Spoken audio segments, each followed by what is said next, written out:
So ngayong Pasko, ulitin ko, kapag nasa puso natin si Kristo, yan ang tunay na buhay. Yan ang tunay na kagalakan sa ating buhay. Kay Kristo lang. Amen? Sa Panginoon Hesus lang ang lahat.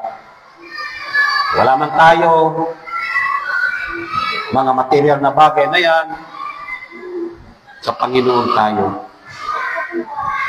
Pag nasa Panginoon tayo, anumang kakulangan, kayang punan ng ating Panginoon. Huwag tayong mawala ng pag-asa. Kung may sakit ka man, huwag kang matakot, huwag kang mangamba. Dahil kaya kang proteksyonan ng Panginoon. Di man gumaling-galing yung sakit mo, di pa rin yan ikamamatay mo. Di ba? Maraming tao, takot na takot kapag may naramdaman ng sakit. Pag sinabi may sakit ka, naku po. Ninenervyos kaya katutuluyan, namamatay. Hindi yung sakit niya nakapagbido sa kanya eh. Yung nervous breakdown. Hindi na makatulog.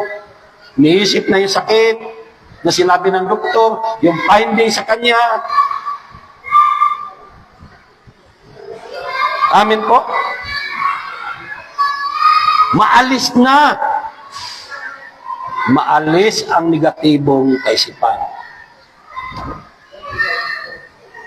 Maalis na negative mo na itong sakit na ito ang magiging daan o pang mamatay ka. Hindi. Positibo ka, hindi. Hindi ako maano nito, sakit na ito. Amen po. May gagawin ng Diyos. May gagawin ng Diyos. Di ba? Yan lagi natin sabihin. May gagawin ng Diyos. Ha? Yan ang ibig sabihin.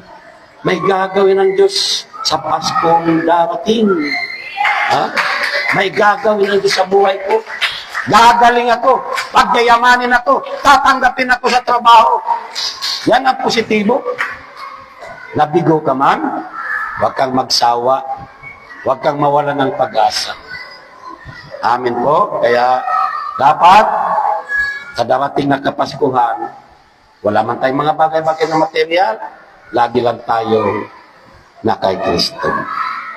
Dahil kay Kristo lang ang ating tunay na kapayapaan, tunay na kaligayahan.